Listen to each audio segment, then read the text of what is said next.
Welcome to the Season 8 finale of Stick to Sports. We appreciate everyone for watching over the past couple of months, but we got one more playoff-packed episode to give you all tonight. So Connor, will you please do me the honors? With pleasure, Alex. Roll it.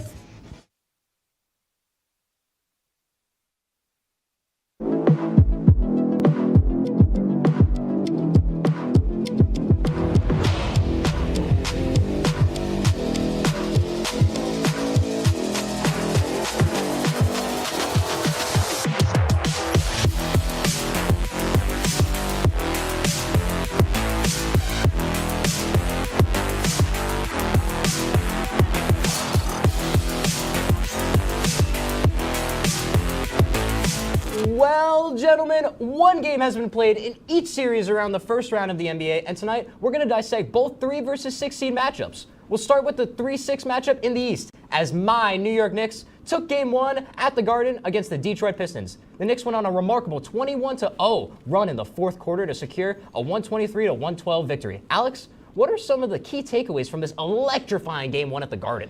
Well, Connor, an absolutely physical match to start this series. Going into it, the Pistons struggled last year, having the second worst record in basketball, but they've really they brought in JB Bickerstaff, new head coach, ex-Cavs coach, to completely reshape this team. They have a new identity about them. The Pistons carry that bad boys energy that they used to do in the 90s. This was a physical game. We saw Isaiah Stewart and Cat getting in each other's faces. We saw the Knicks go on that crazy 21-0 run. They were down by 8 going into the fourth quarter, and they went on a complete run, changed the momentum. Cam Payne stepped up huge in the fourth quarter, 11 points, some clutch threes, just an amazing showing for the Knicks, and that's how you control your home ground. Absolutely. I have some stats here. Jalen Brunson dropped 34 points with 8 assists.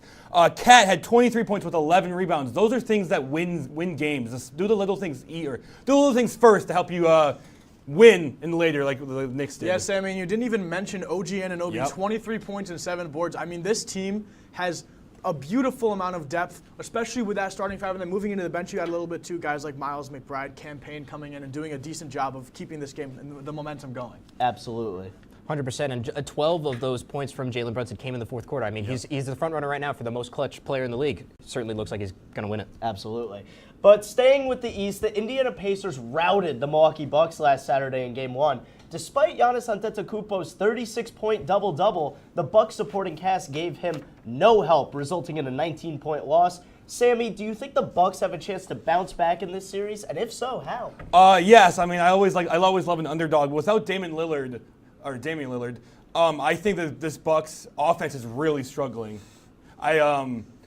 Stagnant. The Bucks rely on Lillard, and he wasn't there, and they were dead in the water. Absolutely. Yeah, and Lillard didn't show up, but you know who else didn't show up was Kyle Kuzma. Tony Snell's stat line, we got a new 22 minutes, 0 points, 0 rebounds, 0 assists, 0 steals, Arguably worse than Tony Snell's because it's a playoff game. I mean, what was Bro doing?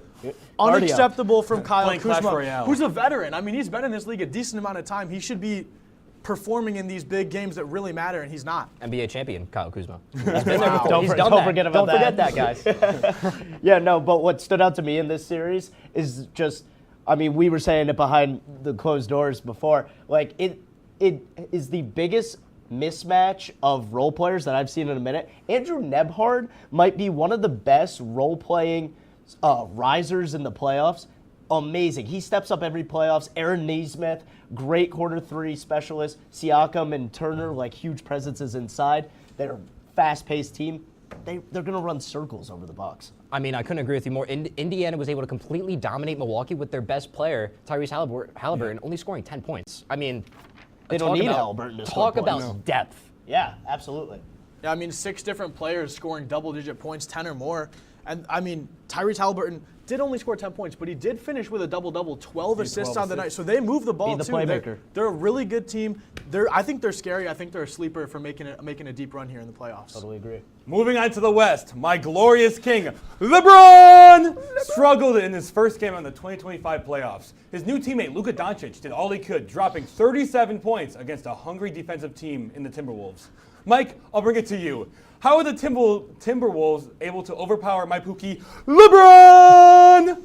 I mean, Sammy, that was a little loud. Kind of blew up my eardrums. I got the IFB in. But I apologize. it's Jaden McDaniels, Anthony Edwards, and Naz Reid all scoring 20-plus points. I mean, this team is such a cohesive unit. They're so good at moving the ball, so good at finding those open shots, and I think that's really been their dominance for the season. They're another sleeper team that I think could make a deep push here.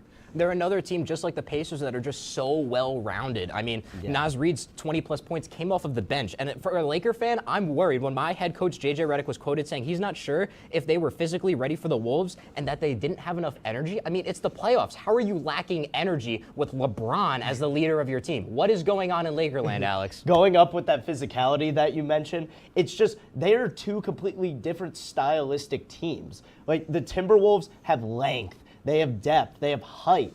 They have McDaniels with a 7'2" wingspan who's able to guard Luka. He missed 2 shots from the field the entire night and dropped 25. I mean, if he's hitting shots, there's not a lot you can do on both ends. Plus, I want to add, Doncic is a great playmaker. He averages 9 assists a game. He only put up 1 assist this game, and that was because Dorian Finney-Smith, Gabe Vincent, and Rui Hachimura combined for 5 for 17 from the field. That's not a recipe for success. You need the supporting cast to step up in times like this. Absolutely. When we look at the Lakers, we look at Anthony Davis, who was a huge part of their defense, and I think that is one of their biggest holes the Lakers have right now. Well, you know what, Sammy? I don't care. New York Knicks, River Styx, Mikal Bridges, Brick, Lakers in 5. Let's go. All right, next up, Nikola Jokic and the Denver Nuggets survived a close Game 1 against the Clippers. Harden and Kawhi combined for 54 points in the contest, but late game turnovers and undisciplined plays cost the Clips this one. Connor, who do you think is coming out on top in this matchup after Game 1? Well, I mean, in what was a thrilling Game 1. I mean, as a Knick fan, I was a little upset that the game went into overtime because I missed the beginning of the Knick game on ESPN. I mean, not going to say anything there. But in terms of depth and talent, Denver is the better team in my opinion. Jokic, Gordon, Murray. I mean, that 3-headed monster is insane. They've got Westbrook, who's just like giving me flashbacks to my childhood back in 2016. I understand that they just fired their head coach and their general manager. Their interim head coach has only coached 4 games in the NBA. He's 4-0, by the way. I'm going to take the talent over the coaching. I'm going to take the Nuggets in 7. See, I'm going to disagree with you here, Connor. I think the Clippers have better depth. I will agree with you there that the Nuggets have better star power. That 3-headed monster, Jokic is arguably the best player in the world right now. But Tyronn Lue has been here before with the Clippers. 2016. He has depth. He has Bogdanovich coming off the bench. He's got Batum. He's got Harden. He's got Derrick Jones, who just went to the finals last year. He's got experienced guys who know what they're doing and can fit well around Harden and Kawhi in this offense. I think the Clippers are taking this series. If they sharpen up on their turnovers, sky's the limit for them. I think they're winning. I'm going to disagree with you, Alex. I love the Nuggets. I've loved the Nuggets since, I'm going to say, 2 years ago. 2 years ago. Yeah, I know, right? You're a real fan there. A real big fan of the Nuggets. But I love Jokic, and I love Westbrook, and I really think that those guys will carry the Nuggets. Yeah, Sammy, well, my 2K15, career started on the Denver Nuggets, so I'm going to take them as well. I'm taking receipts here, by the way. Yeah. All right, we're going to take a quick break here on Stick to Sports, but when we come back, we'll move our playoff talk over from the ice and get into the first impressions of round 1 of the NHL playoffs, right here on WTOP 10. When you look at the number of disasters in the U.S., chances are every area will deal with some kind of emergency in the next decade. And between school, sports, and social lives, chances are you won't be with your kids when it happens. Will they know what to do? Ready.gov/kids has the educational tools and information to make the conversation easy. When the time comes, chances are they'll feel prepared, not scared. So talk with your family today.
I had to eat a raw egg on Chris's dormitory floor.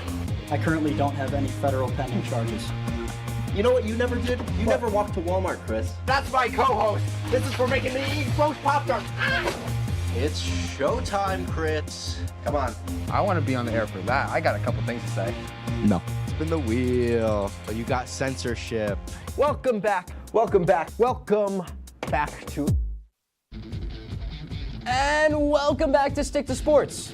Well, stop us if you heard this one before, but for the fourth time in 4 years, the Tampa Bay Lightning will be taking on the Florida Panthers in the Eastern Conference playoffs. With puck drop for tomorrow night starting at 8:30. Alex, how do you see this one playing out?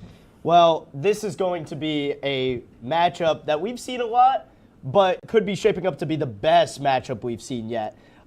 These teams are separated by 2 goals in net rating total. The odds right now are 53% in the Lightning's favor to 47 in the Panthers. It could not be closer right now. It's conflicting styles, like we mentioned in the Lakers-Wolves, and it is going to be a battle. I think it is going to be a battle. I agree. Very physical, 2 very physical teams, but give me the Panthers. Some of the bottom, I don't know. Alex, you said everything in my notes right there. I have nothing to add. I'm agreeing with you.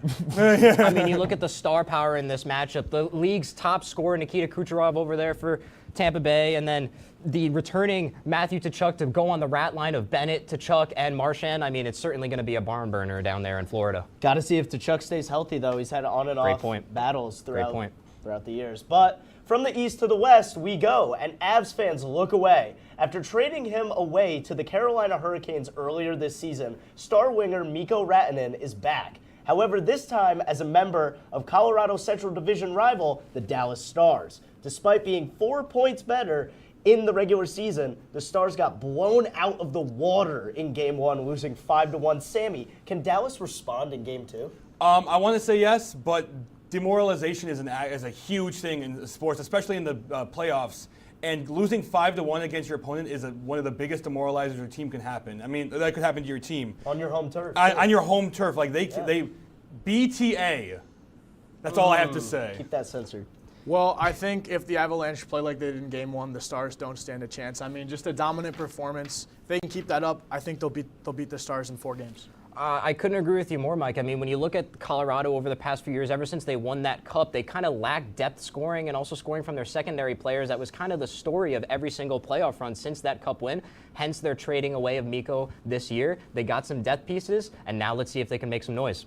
Yeah, absolutely. And one factor to take a look at for this going into Game 2, Gabriel Landeskog could return tonight. It would be his first NHL game in 3 years. He's been battling an injury for the last 3 years, and he hasn't played since the Avalanche's Cup run in 2022. And with Ross Colton leaving Game 1 early, one of the Avalanche's forwards, we could see his return after 3 years. It might be a sight to see tonight. That'd it might be awesome. be history. Certainly a heartwarming story. Absolutely. Yeah. Next, we go from competent organizations to complete dumpster fires. As in New York, who would have thought New York? New York Rangers have fired head coach Peter Laviolette after 2 seasons at the helm. This firing marks the Rangers' 4th head coach search in just 4 years. Connor, where does a team that went from winning the President's Trophy just last year to now missing the playoffs entirely go from here? Well, Sammy, as a Ranger fan, I am ashamed. I am ashamed that I'm a fan of this pathetic franchise. I mean, a report came out a week ago from Laviolette directly saying this to the New York media, who are the harshest media in the world. He directly said to them that he does not go into the locker room to talk to players after games. What are you doing coaching the team? On top of that, in the team's final game of the season last Thursday, their leader in points, Artemi Panarin, there was an article that came out in The Athletic that said he sexually assaulted a team staff member 2 years ago in 2023, and the Rangers not only knew about it, their front office purposely covered it up with hush money. And on top of that, they let him play that Thursday night. Because I've never heard of bad PR. Have you, Mike? Bad PR indeed, Connor. I mean, just like Sammy said in the intro, a complete dumpster fire of an organization right now. Something has to change, and I don't think it's just the coaching that's an issue. I think you need to look at the owners, look at the ownership, the management, all of that. You got to look at Chris Drury, into account. 4th head coaching search in his tenure as GM. You got to look at the players too. And I just want to jump in, fellas. Just as a Rangers fan myself and somebody who grew up watching this team and seeing such a disgusting thing happen from one of our star players. I mean, growing up with a mother in the household, like it is just to sit back and think that the Rangers would just like Allow that to allow happen. it, just Yeah. wave Push under a the rug. hand and be like, okay, whatever, we'll still let him play. It's just disgusting, and it Unacceptable. creeps me out. Like honestly. Well, folks, we're going to take a quick break, but when we come back, it's time for the fast break as we'll recap the incredible weekend that was WrestleMania! Can't see me?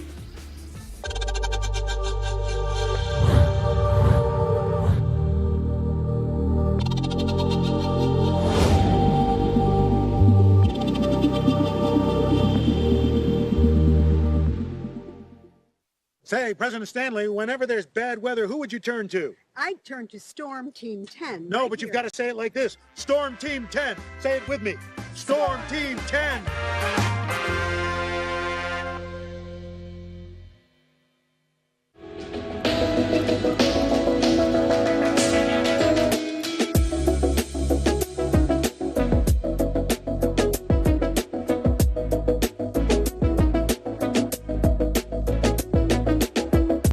If you like action,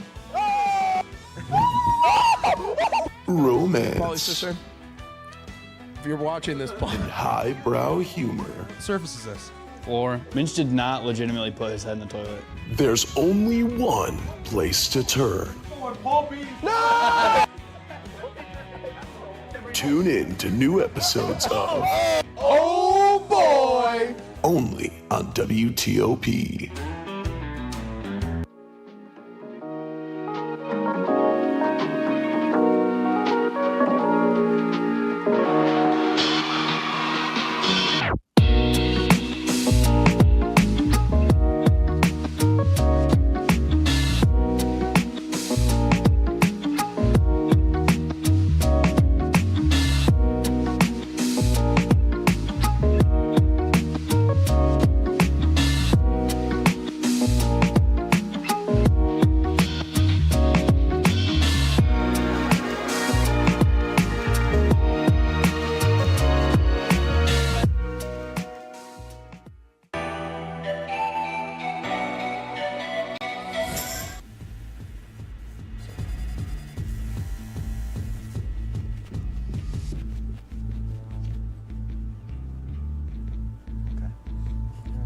Welcome back to Stick to Sports. Now it's time for the fast break.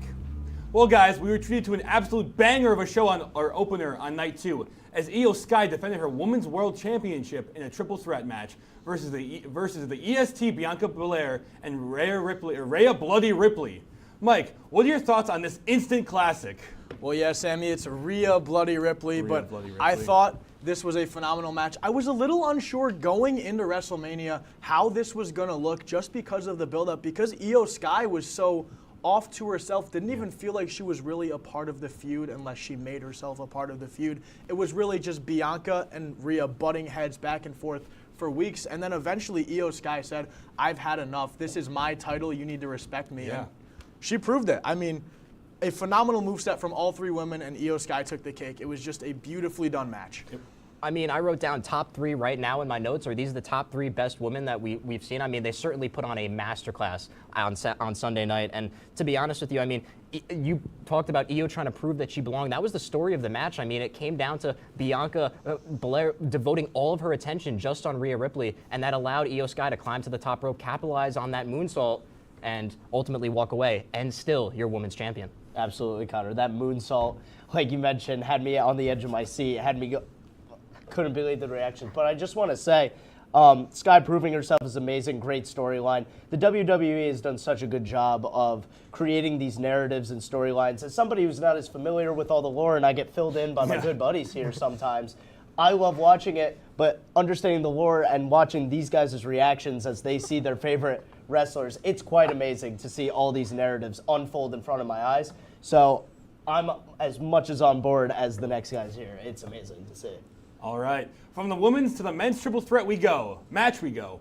As in the main event of WrestleMania Night 1, we saw what is arguably the greatest triple threat match ever between CM Punk, Seth Rollins, and Roman Reigns. Mike, what are your thoughts on this industry-changing match? Oh! So, Seth Rollins You guys were pitchy there. I'm going to need did you. what no one thought he would do. Acknowledge him. He turned heel with the help of the wise man who betrayed not just one, but two men in the ring, breaking the heart of CM Punk with a low blow, convincing Roman Reigns that he was his friend, and then doing the same thing and handing Seth Rollins a chair. A little flashback to 12 years ago when Seth Rollins originally betrayed Roman Reigns in the Shield. I mean, a beautifully done match. I was sitting on my couch, speechless. I didn't know what to do. I didn't know how to react. I was terrified. I was sad. I was excited. I was happy. So many emotions flowing through my head at once. It was phenomenal. The best match of the year, in my opinion. Wow. I couldn't agree with you more, Mike. I mean, that match was clearly match of the weekend for me. I mean, I think it was even better than Cody versus Cena, which was the main event of night 2. I mean, people were calling this match the Paul Heyman sweepstakes, with him ending up owing everybody a favor. Custody of Paul Heyman. Custody of Paul Heyman match.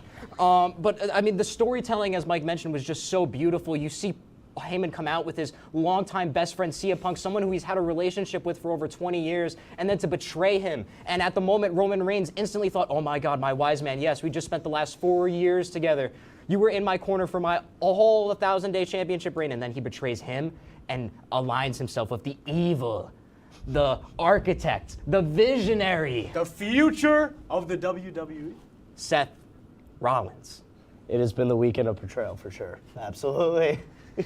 I love these storylines. They're amazing. They get a kick out of me. I think it was a disgusting act by Heyman, and I hope he realizes what he's done, betraying.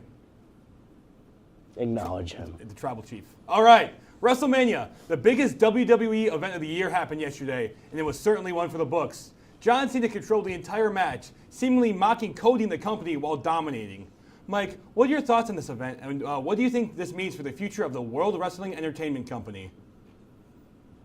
I'm not happy. I'm not happy. Okay, see me? My time is now. I mean, my favorite Daddy's Home 2 actor? Cody Rhodes, a phenomenal champion. I thought he had a beautiful championship run. So many feuds. My favorite probably being that one with Kevin Owens, ending at the Elimination Chamber with that ladder match. Not ladder. Yes, Royal ladder Rumble. match. Royal Rumble, not Elimination Chamber. But I thought it was a phenomenally written match. I wish it didn't end how it did. I mean, we didn't even see Dwayne "The Rock" Johnson show up at WrestleMania, the biggest stage in WWE history this year.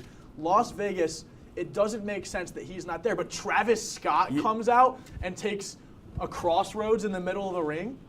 I mean, Mike, give Travis credit for actually committing to a story in February and then showing up in April when it was supposed to end. At least someone could. Let's not let Dwayne's bald head anywhere near one of these storylines until he's actually going to show up when it's supposed to end. I'm sorry, Dwayne. I know you're on the board. I know you're Hollywood Rock. You can do whatever you want. Stay away. We don't need you. I saw a meme on Instagram saying it was like a text message thread, and it was like, "Are you still coming for lunch?" And then it was a picture of The Rock. What does does that mean? I'm not coming. I'm not coming. Well, you can't say that Travis Scott isn't committed.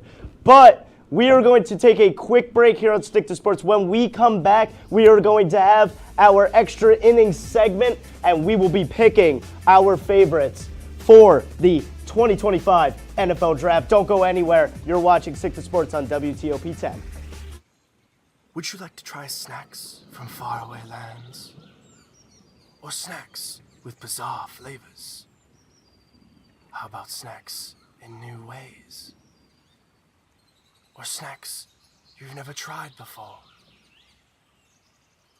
You don't have to go far to find these snacks.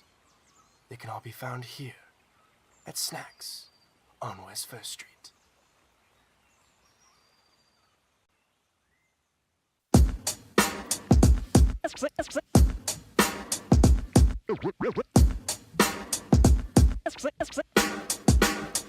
Yeah, we're walking around campus, and what do we see? All these clubs are looking. They're looking for me. There's hockey. There's improv. So much to see. So let's go try them out and see how they be. Come on and please watch. Our embarrassments free. Tune in to Amateurs on WTOP.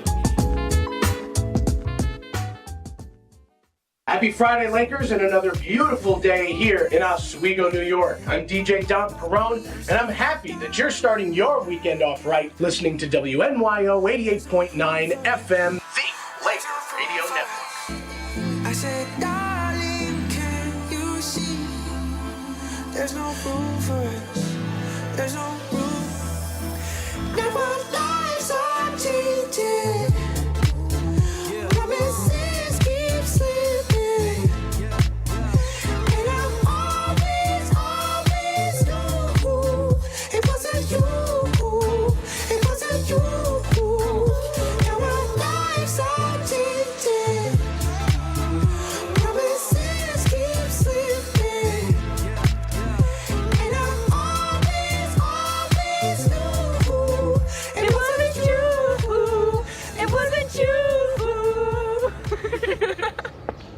Welcome back to Stick to Sports. Now let's get right into everyone's favorite segment, Extra Innings Picks. We are a mere 3 days away from the NFL Draft, so for this edition, we are going to be doing a little mock draft for who we want our respective teams to draft. Luckily, we're all fans of different teams, so this should be pretty interesting. Let's go a little out of order this time. Since the Giants draft first, Connor, I'm going to start with you. Who should the G-Men draft this year? Well, I mean, with rumors all but confirming Cam Ward going #1 overall to Tennessee, and with the Browns GM being quoted comparing the versatility of Travis Hunter to Shohei Ohtani, I mean, that leaves them with the best prospect available on the board. That is edge rusher Abdul Carter out of Penn State. Let's build a defensive line like in 2007 and 2011 when we beat the Pats. Let's go, baby. Travis Hunter, straight up, he's going to the New York Giants. Argue with a brick wall. Okay, I can see it. I also think they'll go Travis Hunter, but I only think they'll go Travis Hunter if he falls. That's a big if. He'll probably go to the Browns. I think they're also going to take Abdul Carter, freak athlete. I'm going to argue with the wall, Mike. I'm taking Abdul Carter as well. I think he's too good to pass up on. Yeah, guys, and next up is going to be the Raiders. So, Sammy, get us started. Who you got?